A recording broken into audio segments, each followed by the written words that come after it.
Hello and welcome back to Civil. So, I'm continuing on with this Wight Lord campaign, and let's see what we have over here. I guess it's fine before the Act 2 boss, so let's do these 4 fights. Right then, so yeah, I have in fact accidentally forgot to increase the direwolves unit size, but I'm sure it's fine. It's nobody really cares about the direwolves right now. You know, them losing one attack on the back row isn't something that I'm too worried about right now. So yeah, I'll worry about that later. But anyway, I just wanted to talk about some stuff, and I specifically wanted to talk about some funny stuff, and it relates to dolls. So, you know, there's these cheap dolls that have like a single fabric for hair, and people have found out that that fabric for hair on the dolls can in fact be pulled back, because it's like it's only like secured by a single like line at the very top of the head. So like all the fabric on the front half of the doll basically for the hair can be pulled back, giving them like an old salaryman type of look. And it's just really, really funny, because people have just been pulling these dolls back by the hair. And just, you know, you have this like Wednesday doll, right, from you know, the Netflix series, right, and then it looks like a balding older man because somebody has decided to pull the hair back all the way. It's absolutely hilarious. And yeah, whoever first found out, it's really funny. And the thing is, like, people go into these shops and they have like entire bins with these dolls. So what people do is they get like the entire bin and they pull back the hair on all of these dolls. So oh wow, so yeah, it's really just kind of hilarious in general. Yeah, I'm gonna move up these. Yeah, I'm gonna move up my dragon all the way over here. I'm also gonna give myself some unholy vigor just to kind of get slightly closer, I guess. There we go, very nice. And I can flame breath these rangers. They're obviously in the woods, so I'm not the highest hopes. Okay, shooting my you know, skeleton knight's not the best option for me, is it? That's fine. I can just charge the direwolves in from the front into the archers to get rid of them. So yeah, it's just really funny, and you know, these stores have actually started putting out like labels: "Do not pull back the hair of the dolls." It's absolutely hilarious. I'm not gonna lie. The fact that people have been able to annoy the store so much, and yeah, it's just kind of funny. It's a bit of a harmless, fun type of situation. We'll see if we can get rid of Deepwood Rangers. You know, they got 10 models, but each model has 2 attacks, so that's 20 attacks. I really hope the Wight Lord can actually pull his own weight, otherwise it's not looking good for him, is it? Anyway, the good thing is that they are in fact archers, so as any good archer unit, I'm not gonna lie, they are in fact gonna do what archers do best and ignore any sort of like melee unit or unit that is currently in melee, because they're just gonna continue staring at them. You know, archer units for some reason just don't go into melee, and especially these ones, even though they got like 2 attacks, so they're like supposed to be in melee, and they're not gonna do that. So you know, it's just something that you can exploit, I guess. Well, this didn't go as well as I would have hoped. I would have hoped that the wolves could have got rid of the guy, but that's unfortunately not the case. We do rout the, you know, giant eagle, although I wasn't really expecting that. I was expecting for the giant eagle to put up a bit more of a fight. Let's hope that the Wight Lord deals with these guys. No, let's hope. Oh wow, the Wight Lord himself is gone. Okay, yeah, okay, that didn't go well, did it? No, it did not. This single unit of direwolves is still, in fact, back in the fight, but I don't know for how long. We'll have to see, won't we? Okay, right then. No charges to declare, is there? No, there isn't. I would prefer this guy not to charge, so we'll see how this goes from here. Right then. And yeah, obviously, because these are the Wood Elves, they all got bows, which is just a kind of a little like insult to injury, you know, just peppering me down from ranged as well. And okay, that's very lucky that the guy basically didn't decide to come around and attack us, I guess. Okay. I'm in fact gonna. Can I flame? Yeah, I can just flame him from here, and then I can just move around and attack him. That's very nice. Yeah, these guys did. No, they didn't come back yet. Okay, that's fine. I was about to say they came back, but no, they didn't. I'm gonna charge this guy in the side. That's probably what I should have waited for anyway. But I was like too greedy. I didn't want to take an additional round of shots from the Rangers, and here I am, mourning the loss of an entire wolf unit because I. No, not wolf unit, but the entire loss of my Wight Lord and his retinue, a bunch of like zombies. So yeah, it's really didn't go my way, did it? Charge here, then charge here, and obviously charge over here. Obviously the archers aren't going to charge me, so that's perfectly fine by me. That's just how the archers work. And I wanted to talk about as well scientists again. And you know, every single time I talk about scientists, it's always something interesting. And this time, scientists have potentially found a way to regrow teeth. Now, it is very specific, you know, the USAG1. It was a gene found by Japanese scientists, and basically they found out that there was like a way to use antibodies to block the gene within the human body, and that kind of forces tooth growth. Now, this only works specifically for people that were born without these specific teeth, because there are some genes that block teeth growth. So if you're born with this gene, scientists can in fact use antibodies to block the gene that stops you from growing teeth in order to allow your body to grow teeth once more. It's slightly convoluted, but that's how it works. You know, and I think that's just really cool that scientists have found that. It's really interesting how that works. So, okay, yeah, I really hope that the Skeleton Knights know what they're doing, because the Skeleton Knights feel like they're about to lose to a bunch of Deepwood Archers. That's what it feels like. And if they do lose to a bunch of Deepwood Archers, I think I'll quite literally never forgive them. Because, you know, these guys, 5 archers, 1 attack. The Skeleton Knights got 6 attacks, and they're also stronger because they got more defense and more skill. Oh, well, no, they got the same amount of skill. But they got more defense in general. And, yeah, they got more wounds, so... You know, if they don't win, I'm just going to be really... okay, maybe I should really be looking at the direwolves, because the direwolves appear to be absolutely failing over here. Like, what? Yeah, that's why I get regeneration on the direwolves, or replenishment, I guess, because... Yeah, replenishment is really necessary in order to get their numbers back to full after a battle. This is what I mean, where you always take replenishment instead of taking money. It's just such a shame. But here we are. We just crumble walls by 1, yeah, might as well pick that. I mean, what else am I going to do? At least the skeleton warriors get to take some money. The zombies obviously have to take replenishment because they just got absolutely decimated. So yeah, let's see. Post-battle loot or additional attack? I feel like I really need the post-battle loot. Like, seriously, it's necessary at this point. Otherwise, I'm never going to get any new units. And I really need those new units. Right, then let's see what the enemies have. So we're playing against the Chaos faction, and you know that they've got a bunch of these units that basically are really difficult to deal with. I'm not gonna lie, because they just basically have good stats overall, and they just rush into melee against you. So we'll see how well this goes. What we I'm gonna use movement speed to hopefully get my guy additional, charge range, I guess, because that's what Vigor does now. It also gives you additional charge range, which is really cool, because it didn't used to do that, and it really does help out quite a lot in basically keeping your units actually viable, especially for the undead, which have a serious problem with charge ranges. You know, they're quite slow. You know, I'm not gonna lie, it's only marginal. You know, they're not really the slowest units in the game, but you know that little bit of slowness, slightly faster than dwarfs, but not fast enough compared to other faction, basically means that they're always like playing catch up almost in terms of speed. So it's always nice to see that they get a slightly better, you know, I guess charge. I don't know, is it charges or what is it?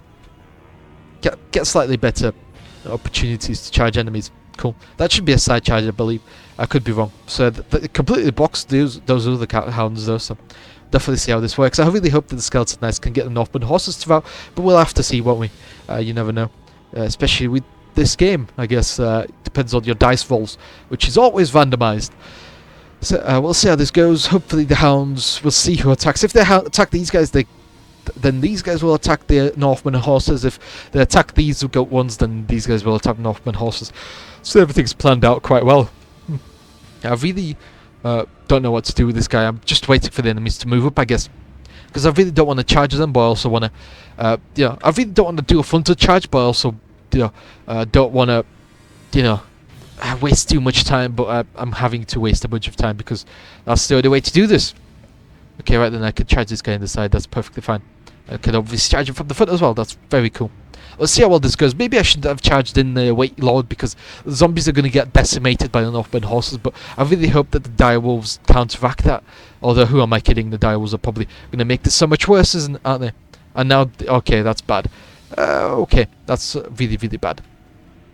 Right then, so, as I've partly learnt, this is not looking good for me. This is really looking bad.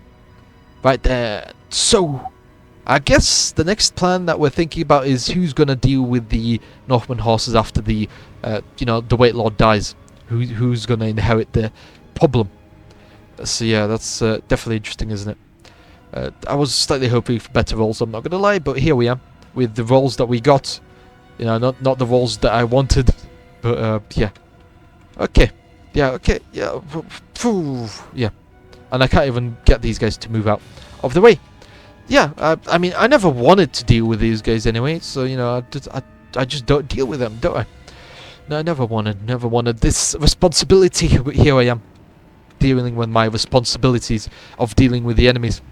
The Northman horses are most likely to go for the direwolves next, won't they? Yeah, they probably will. That's fine. Yeah, suddenly the Weight Lord I can use a spell on, and you know I already moved everyone, so it doesn't really matter who gets movement speed. Just wasted my time. So cool. Let's hope that these guys rat off, and yes, they do. That's a big unit to rat off because it frees this guy and means I can go and try to deal with the enemies. Kind. Oh wow, that's not good, but again, really nice. Comes in really handy. The anti-crumble. Anti-crumble is always nice. Let's see, I could charge these guys in the back, can't I? And I could charge these guys from the front, cool. I could hope for the best anyway. Maybe if I rat off these Abyssal Hounds, they could come in and attack Northman horses in the side. Maybe that's the plan, I don't know. Really have to see what these Abyssal Hounds over here do. Because the Abyssal Hounds could most definitely, you know, turn around and attack my, you know, Weight Lord on a dragon in the side. No, I guess I should call them Weight Lord 1 and Weight Lord 2.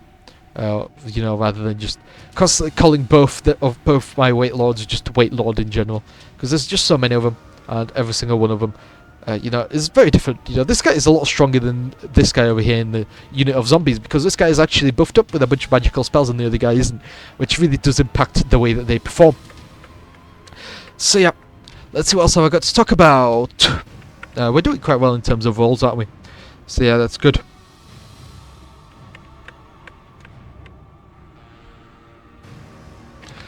Right then, and yeah, I really hope that these guys over here do well, and okay, yeah, they draw. The Skeleton Warriors against the, you know, the Northman Axes do quite well. It's a draw. And I wanted to talk about insects, I guess, and the reason why I wanted to do that is because some insects are just really cool. So now we're talking about, like, praying mantises. You know, I just find it really interesting how they just, like, pretend to be flowers and stuff like that. How they pretend to be twigs and then they just snatch up their prey. You know, they have really fast reflexes, and then they also got the, you know, like, serrated arms that they almost use to grab onto their prey, because, you know, the reason why they're called praying mantises is because they're arms, aren't they? And, you know, those arms have, like, little spikes on them usually, which helps them grab prey and, you know, drag it towards their body. Really cool. Really hope I deal with a Northman horse, and dude, I do in fact deal with them quite well. That's very nice. Cool. Can charge these Abyssal Hounds in the side with the Skeleton Knights, and that's really the only way to deal with them, I think. I'm going to hold off on charging into these Northman horses, because Northman axes, because I want to guess turn around and attack the Northman axes against my Skeleton Warriors. That's the plan anyway. Okay, yeah, those guys in front of me are going to continue routing. No reason why I still can't Flame Breath them. I'm going to do that just to deal additional damage, because they get a bonus +1 to discipline per row or per rank that's still alive, so you know, just get rid of that additional rank, I guess, to make sure that they continue failing their rolls for morale. Okay, these guys are still here. That means I'm going to be able to charge in the back next turn. It's really nice. Oh, okay, yeah, the hounds do quite well against us, don't they? Hopefully I get rid of these Northman horses. Yep, I do. That's very nice. So the enemies really don't have that much left, do they? No.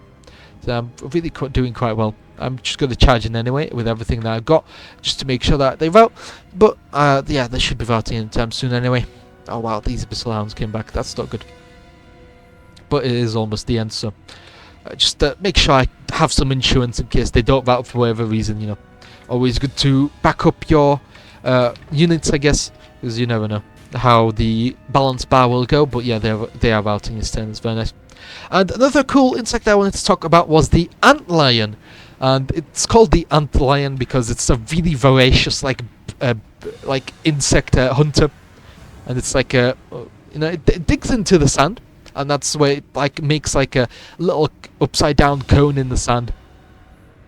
You know, or well, just like a little funnel in the sand where it has like really steep edges, and basically whenever an insect falls inside, usually ants, because you know, ants are around the size of the prey that they like to eat, and also because they like to set up next to ant nests, and once an ant falls in, they basically just like can't get out because of the funnel shape, and you know, out of the little hole, and the antlion waits in the center, and then when the ant finally goes near, yeah, when it goes near the actual center, the antlion jumps out of the sand that it has buried itself under, and basically just grabs the ant and injects it with the poison or whatever.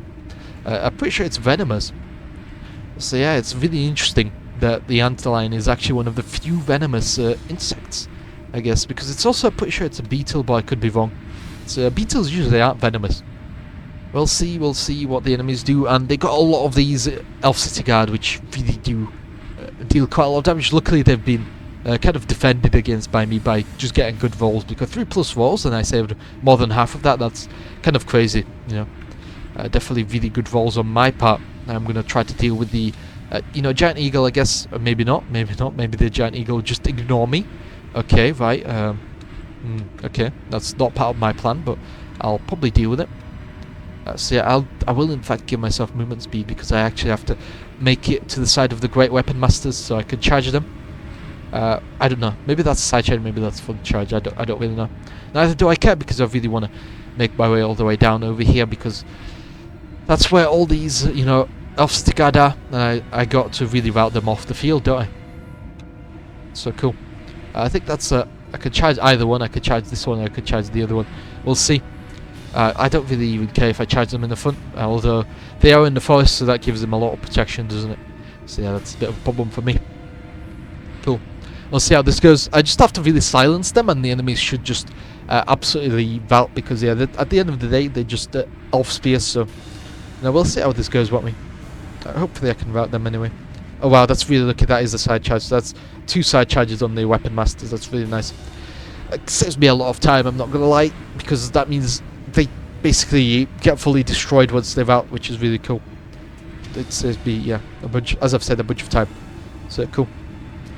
Do something like this anyway. Nice, and then yeah, let's skip all the rest of the turns, because it's just giving people speed, and that's not something that I have right now. And yeah, these guys still in there. The Wight Lord isn't doing too well. I'm surprised he took 2 wounds there, and these Elf City Guard got fully rid of those wolves, yeah, dire wolves. Really unfortunate, I guess. And yeah, that was just really unfortunate. These guys also survived, but luckily they're not going to be turning around, so that's fine by me. Right then. Wow. Yeah, this is a bit of a problem, isn't it? Yeah, it is. Yeah, skip charges. No charges to declare. Right then, wow, so we saved some of these. Okay, yeah, that's always painful to lose models, isn't it? So yeah, always painful. So yeah, apart from the antlion, I guess another cool insect are ants. Keeping like an ant colony is like really fun. Watching them do stuff like that. I used to keep an ant colony, but I used to keep it in like a cereal box, like a, not like a a cardboard cereal box. I got like a special plastic cereal box. It was kind of like a square shaped. It was like had rounded corners. It was. Yeah, it was supposed to like get a cereal box, and then you were supposed to open the packaging and just drop the cereal inside of there instead of the cereal box. So I got that, and I put a bunch of sand in there. And then after I put the sand in there, I basically, I put the ant colony in there and basically just had like a plastic tub for the ants, and it was like really cool while it lasted. I feel like the biggest problem with the whole setup was the fact that the lid wasn't. Yeah, I watered them too much, and the lid was, it was kind of like specially made to prevent moisture from getting in, and that also meant that it couldn't get out. So I might have watered the ants a bit too much, because I couldn't really set up a proper way for them to have water. Although in hindsight, I should have probably just used a test tube that I had the ants in order to keep their water. That's what I should have done. But again, hindsight 2020, I guess. So yeah, I kind of flooded the ants, and it didn't work out for me. And that's why I keep fish now, because you can't exactly flood fish, can you? You can actually flood fish. Is a possibility, because yeah, the fish tank actually needs some air between the top of the fish tank and the bottom, because that's where you keep all the electronics. Obviously, if you put too much water into a fish tank, you'll flood the electronics like the pump and the heater, and that basically degrades their lifespan severely. And after basically the heat and the pump go broke because you flooded them up to the wire, because the wire that connects to the pump and the heater at the top, it's supposed to be above the water. So if you flood that, it actually severely degrades the lifespan of the actual product, I guess. And yeah, it just once the water stops flowing, it basically becomes stagnant, and the fish just plop over dead because they really do need the oxygenated water given to you by the pump. So yeah, so it's a really big problem. So yeah, that's why I would really recommend that you don't overflood your fish tank. But yeah, you get the point. You know, it's yeah, it's not really that big of a problem adding water to a fish tank, because that's where it's supposed to be, rather than just adding water to my ants, which I accidentally flooded. And then yeah, that was just really unfortunate. But I did feed them. I fed them like bread, and I fed them like volley pollies, or you know, what's the correct word? You know, the wood lice. I used to feed them that. You know, found commonly in my back gardens. You know, stuff like that. They took to quite well. You know, it's a shame that the ant colony for some reason didn't survive. I was like looking at them, and then yeah, because I overwatered them at one point. It's yeah, basically the queen almost got flooded, and you know, just mold spread throughout the colony. And basically, once the mold reached the ant eggs, it's yeah, the ants didn't really live for long, because without the next ants appearing, yeah, it just didn't work out for them. Yeah, the ants really do need the next generation, and I just kind of flooded it. And then yeah, just the mold appeared, and it just didn't really go well for them. So yeah, that failed. So yeah, since then I haven't kept any ants whatsoever. There are plastic tubs I could keep ants in, and the cereal boxes as well, but I've just not had the will to do it, because yeah, I also don't want to buy the store-bought like ant terrariums and stuff like that, because you know it's just plastic anyway. I already had that, so yeah, this is really nice. 3 max unit size and replenishment. That's what I mean. It's so cool. You just get free replenishment, and on top of the unit size increase. That's yes, and it's consistent. It's like I can get it again, I'm pretty sure. So that's really nice. Increase skill on the zombies just to make sure they get more of their attacks through. So I guess since then I just haven't kept ants. Yeah, just such a sad story, isn't it? So very sad. I could get more dogs. I'm not gonna lie. I don't need more wolves. Yeah, I have to get Mr. Tax rerolls. Yeah, get Lance and Shield on the new Skeleton Knights. Right then, yeah. I guess what else did I want to talk about? So yeah, I wanted to also talk about another colony insect, I guess, and that was termites. So yeah, the reason why I wanted to talk about termites is because of you know, the difficulty is in keeping them. So, you know, as I've said, I've tried to keeping ants and that didn't work out. But, you know, if you tried keeping termites and it doesn't work out for you, then you shouldn't feel sorry for yourself, because even zoos have tried keeping termites and it just doesn't really work out all too well, because termites, they really hate light. So any type of light, they just really hate it. So, you know, it's really difficult to keep termites, because, you know, obviously you can't show any light to them. So, you know, and they also have a tendency to build tunnels everywhere, so it's really hard to discourage them from building somewhere. Unlike ants, which you can just discourage with some Vaseline and some rubbing alcohol mixed together. So yeah, you could discourage ants like that. Baby powder as well, mixed with Vaseline and alcohol, which, you know, kind of the whole point is that it makes like a slick surface that the ants can't cross, and then once it makes a slick surface, the ants can in fact you know, also it kind of like disrupts their smell signals. So like once an ant crosses it, it's like yeah, the other ants can't follow it, because ants follow like pheromone trails. So once the pheromone trail ends because of the alcohol, basically just prevents them from following one another.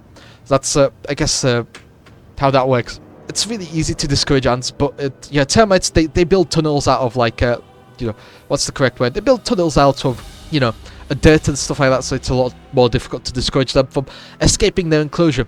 And apart from that, also they don't make really good exhibits, because as I've said, you kind of have to discourage them from you know, building, I guess, and escaping, and then you also have to make it fun enough for people to view them. So you have to give them light so you can see them, but you know, light absolutely kills the colony. They really hate that, and you know, yeah, it's not good. So it's really hard to keep termites because of these factors. But there is a person that did in fact try to keep, and I watched him. He was a guy called Ants Canada. You know, I watched him. He used to keep ants in Canada. Who would have guessed that the channel name, Ants Canada? is where he was based off. But then he moved to the Philippines, and then he became like an actor, but he still keeps his ant channel. Yeah, the guy basically used to keep like a colony of ants, and he used to keep a bunch of them. He used to keep like leaf ants, and he used to keep like trapjaw ants, and he basically keeps like a bunch of these really exotic ant varieties that are really cool. You know, red crazy ants, stuff like that. It's really interesting to watch him. But the thing that I want to specifically focus on is the fact that, you know, he actually tried keeping termites. He got like a termite king and queen, because unlike ants, where the male ants, or elite or whatever they're called, where the males die immediately after nuptial flights, where they reproduce with the queens. After that happens, the male ant usually dies. But for termites, the termite queen actually needs the king.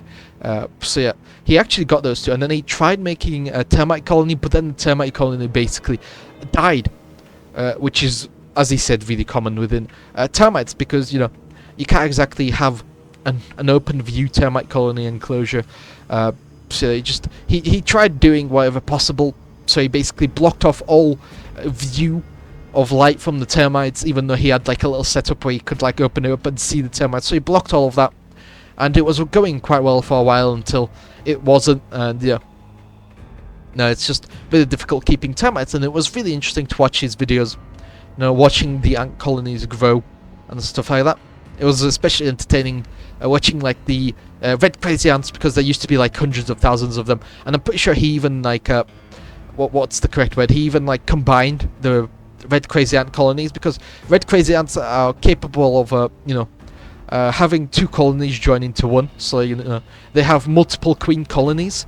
So that's what he actually did for the red crazy ants. It's a bit of a shame that the Wight Lord on a dragon died. That was not part of my plan. But yeah, it's the guy used to like do like feedings of his red crazy ants, and he did like time lapses where the ants would eat like an entire cockroach in like minutes, literal minutes, and it was really fun to watch them disassemble it and stuff like that. I guess it's just really entertaining watching insects. But yeah, he tried keeping termites and it didn't work out for him. I guess another interesting ant colony that he used to keep is, as I've said, the leafcutter ants, which, you know, a lot of people don't know much about leafcutter ants, because in order to keep them you need like an entire plant in their enclosure, because they use the leaves of the plant to make their like almost like hive. You know, they use the silk from the leafcutter ant larva to like basically glue the leaves together. So they're kind of like almost like wasps, where they make their nests in trees and stuff. But then those nests like require maintenance from the actual plant. So, you know, if the plant dies and the leaves start turning brown, it's like really not good for them. So it's really just interesting how, you know, the guy was basically pioneering ant research by basically just keeping a bunch of rare ant species, because, you know, he knew so much about them. And then, yeah, just really cool. Just really interesting YouTube channel, I guess. And I'm pretty sure he still makes videos, but, you know, I just haven't watched him in a while. I don't actually know what he's up to nowadays. But yeah, that was really interesting to watch. So if you want to watch ant colonies, I guess, or any sort of ant content or insect content, just watch Ants Canada. There were a few other YouTube channels that I used to watch, which like did videos on tarantulas and stuff like that. But yeah, which was kind of crazy, because some people kept like those giant tarantulas, you know, like baboon tarantulas or whatever they're called, with like these giant like angry orange tarantulas that are the size of dinner plates. And, you know, when I say they're angry, they're like, you know, they would like, they're deceptively fast, you know, these giant tarantulas that I used to watch these people keep. You know, like it's just slowly moving, and it just absolutely darts its way across like a table or something. It was terrifying, especially considering their fangs. And even though they're even though they're venomous, the venom isn't necessarily that dangerous unless you have like an allergic reaction.